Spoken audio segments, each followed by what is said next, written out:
photos case. Regrettably, this court, after 2010, departed from both those judgments. And the manner in which 184(3) in many cases was used, that probably is one reason why the Parliament, a representative body, wanted or intended to have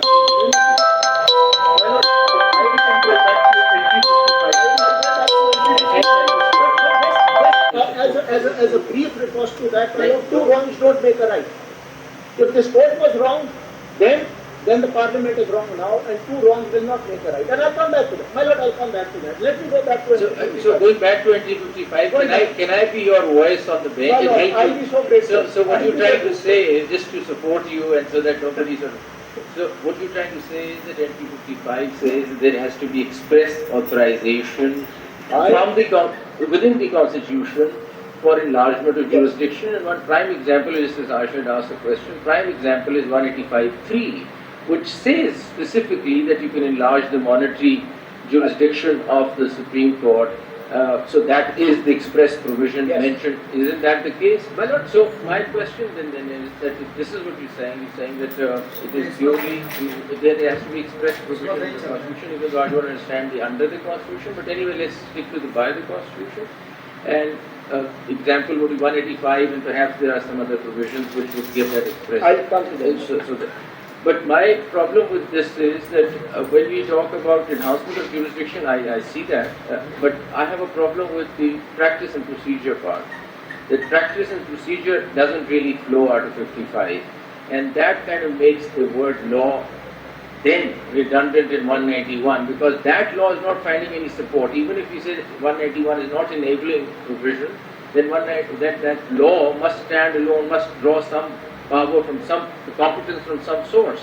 It's not coming out of 55 because it is purely for enlargement of jurisdiction. But it will come if 55 is rightly invoked, then practice and procedure will come in through entry 59. That my lord the Chief Justice. 59 reads that it has to be read along with the substantive part of it, which is enhancement of jurisdiction. Yes. So enhancement of jurisdiction is related. Let me give you. There are, to my humble knowledge, there used to be one very clear provision programmed by the Constitution regarding enlargement of jurisdiction, and which was actually taken notice of by this court in Baz Muhammad Taqir's case. This was, my lord, before its repeal, this was Article 247, Clause 7.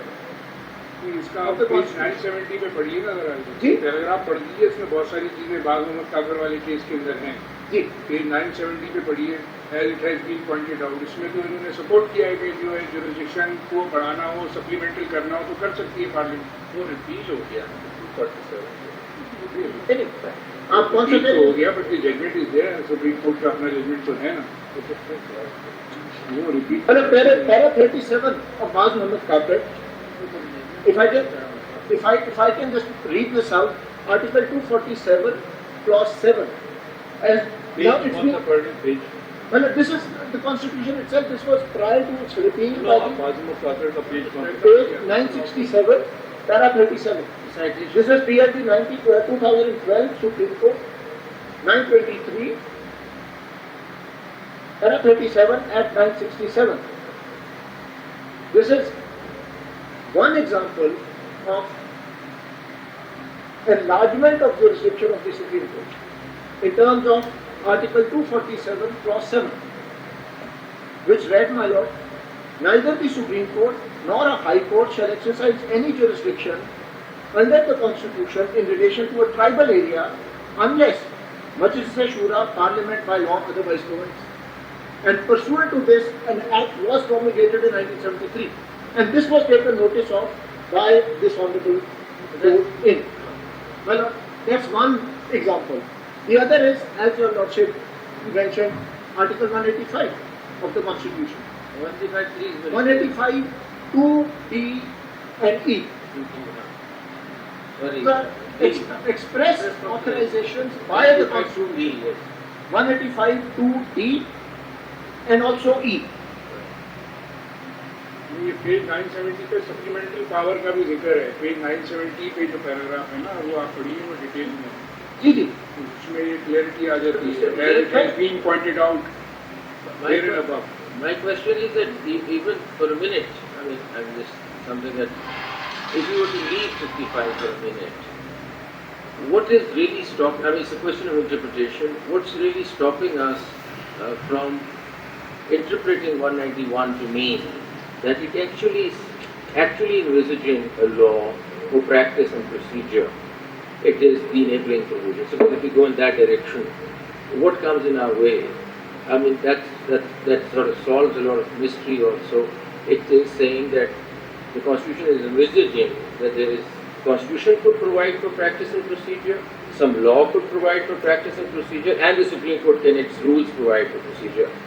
Meaning by, one way of looking at it is, meaning by that the Constitution is saying that yes, for the purposes of practice and procedure there could be a law.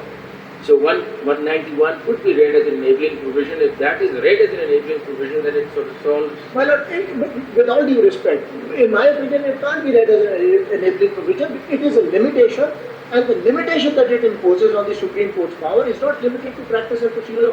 Let me just supposing the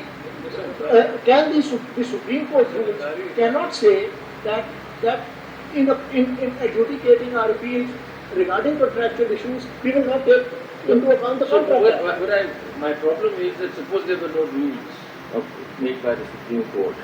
So how would we look at 191 then? And then there is a law, the word law is mentioned. Suppose it's a total green field, there's nothing in there.